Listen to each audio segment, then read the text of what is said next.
unit of paratroopers is trapped in an Afghan minefield. Corporal Mark Wright must get them out. Para Stuart Hale has lost a leg stepping on a mine. Mark Wright wants him moved to what they hope is safer ground. Mark Clear was obviously in control. Our job was just to get Stu Hale ready to move, which we did. Mark Wright's friend, Stu Pearson, follows the stretcher bearers out. He takes care to avoid softer ground, where mines can be concealed. I made my way back, took my foot off a rock or slipped off a rock, I can't remember.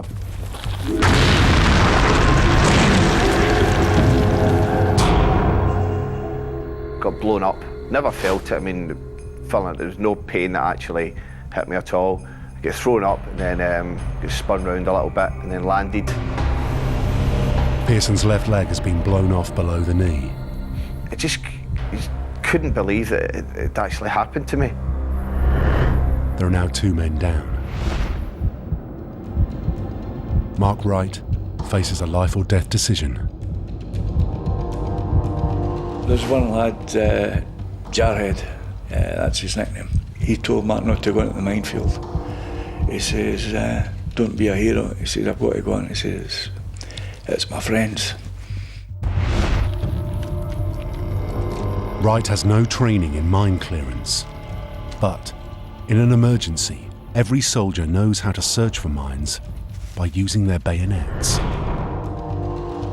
This is just such an emergency. Obviously, every single inch of that terrain has to be cleared. So he'd be literally probing the ground at an angle, at an oblique angle, trying to feel for any signs and anything abnormal at all. Wright is face to face with what could be dozens of old Soviet mines. Hold on, man! He'd be putting out a lane, he'd be marking it with rods in the ground so that he'd know exactly what route he'd taken so that he can then evacuate the casualty through exactly the same cleared lane. We're coming! Mate! We're coming, Steve!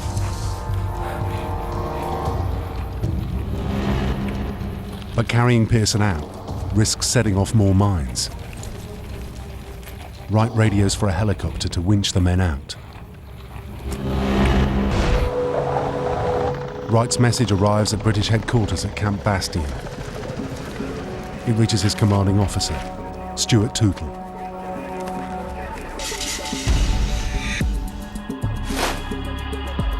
The only winch helicopters were the American Black Hawks. We knew that there were at least 2 at Taran Count, about 40 minutes flying time away, and immediately put a request in.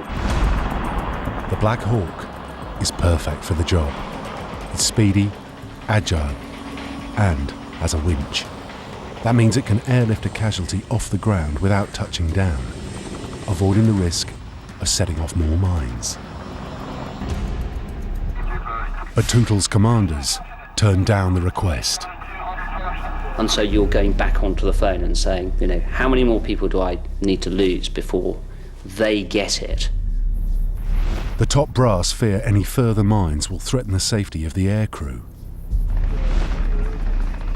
So we thought through the options, we spoke to the troops on the ground, and they suggested that there was a chance that if we took in a much heavier Chinook transport helicopter, that we may be able to bring in the helicopter close enough, possibly get its rear ramp down onto some rocks so the helicopter wouldn't have to land, therefore reducing the threat of the helicopter setting off a mine, and they could then clear a path towards the helicopter.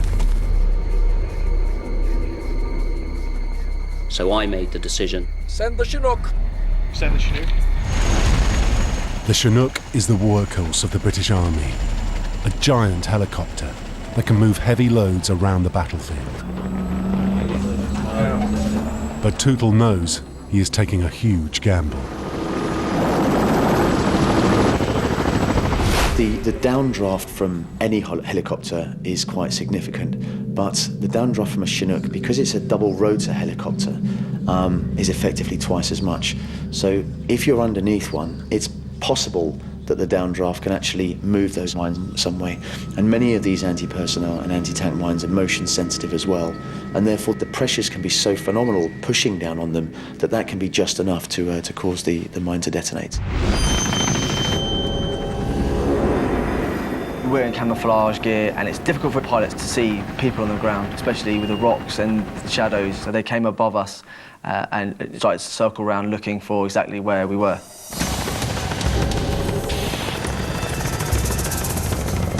Unable to pick out the paras, the giant chopper is coming in too close, threatening to detonate further mines. Wright knows where he wants it to land. It's not here, right in the minefield. But he cannot communicate with the pilot. They are not on the same radio frequency. And what that meant was the message didn't get to the pilot in time. Mark was waving them away. He didn't want them. To be honest, I didn't care because I thought they were going to save us, so that's why I really wanted to get out of there.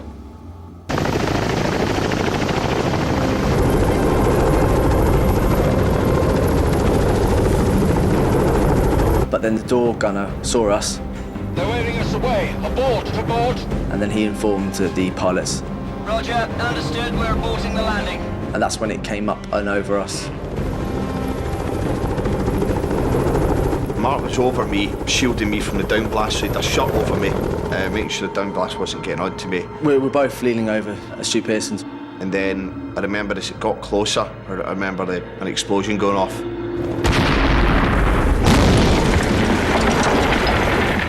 And Mark was blown away from me as well with the blast of the mine going off. And it hit both of us. It hits Mark and then hits me on the side and sort of blows me away from Stu Pearson. Mark falls backwards. But he takes the sort of the blunt of the brass that time. The downdraft from the chopper has lifted a mine clean out of the ground. Mark Wright has been hit by the full force of the blast while shielding his wounded friend. Mark was obviously seriously injured. He took shrapnel to his arm and also to his face and his chest. And then after that, the helicopter then just flew off.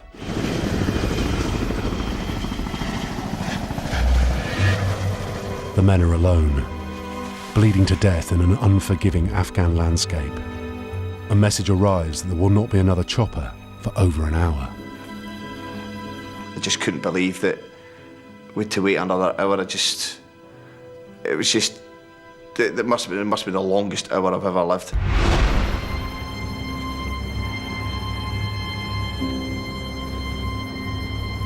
We need some water. Somebody threw me a bottle of water. Didn't catch it. Andy Barlow then stood up beside me to get it. And he initiated a mine. Corporal Andy Barlow has his leg blown off.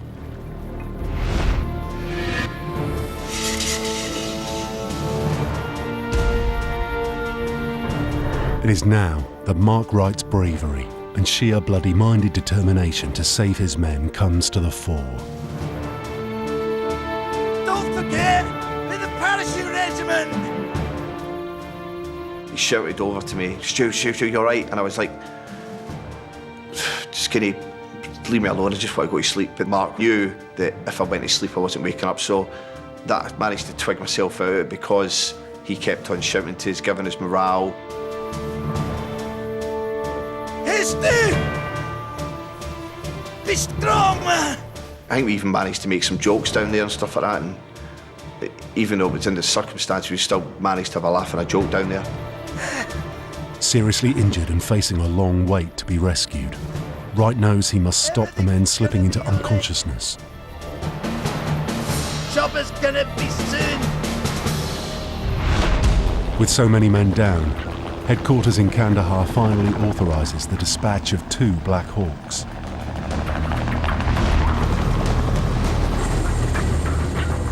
When the Black Hawks arrived, they hovered over the soldiers in the minefield, and they winched down paramedics. And these guys came down on a winch, and the troops on the ground were screaming at them, "Be aware, there are mines everywhere." And they just gave a very calm thumbs up, came in, clipped off their harnesses, and then started putting the casualties into basket stretchers and then winching them up into the helicopter.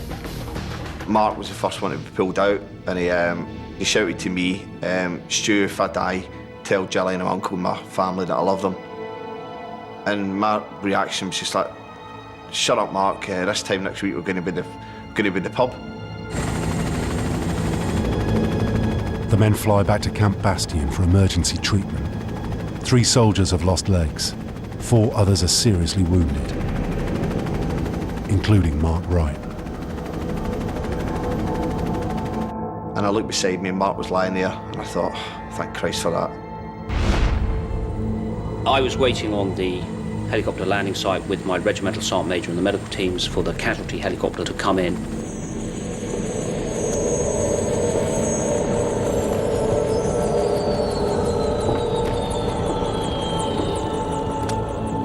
But as we stepped onto the tailgate, there was a body lying there, shrouded by a body bag, so we didn't know who it was. John Hardy, my RSM, and I stepped back, removed the cover, and it was Mark Wright, who had clearly died on the helicopter. So as gently as we could, we carried Mark's body up to the field dressing station, where he then went to the chapel. When I was in the recovery ward, I was always asking people where was Mark, and nobody would tell me that Mark had died, and I just couldn't believe it. Tootle maintains that if the Black Hawks had been sent when he first requested them, Wright might have lived. It took 3 hours, roughly 3 hours, for that helicopter to arrive. And I am convinced that we would have suffered less casualties that day had we got the helicopter, the Black Hawk helicopter, when we had asked for it and hadn't been forced to pursue other options, which obviously didn't work. Sending the Chinook helicopter may have had a causal link to Mark's death, and I believe it has, and some of that's my responsibility because I took the decision to send that helicopter. I may not have had any other choices, but ultimately someone has to put their hand up, and that's me. On the 14th of December 2006, Corporal Mark Wright was posthumously awarded the George Cross. Well, as soon as we had lifted the casualties out and the survivors came back to Bastion, the one thing they really wanted to impress on me is the exceptional bravery and leadership that Mark Wright displayed from the start through the point where he was catastrophically wounded. And even though he knew he was dying, and he told people that, he never stopped commanding, inspiring, motivating, passing vital information, keeping people's spirits up. Stu Pearson and 4 others also won awards for bravery. But to save his friends, Mark Wright made the ultimate sacrifice. Today his father runs the Mark Wright Project, a charity dedicated to helping ex-servicemen with post-traumatic stress. We help them with benefits, solicitors, most things that they need. I would hate his death to just be a waste. Here I've helped the guys.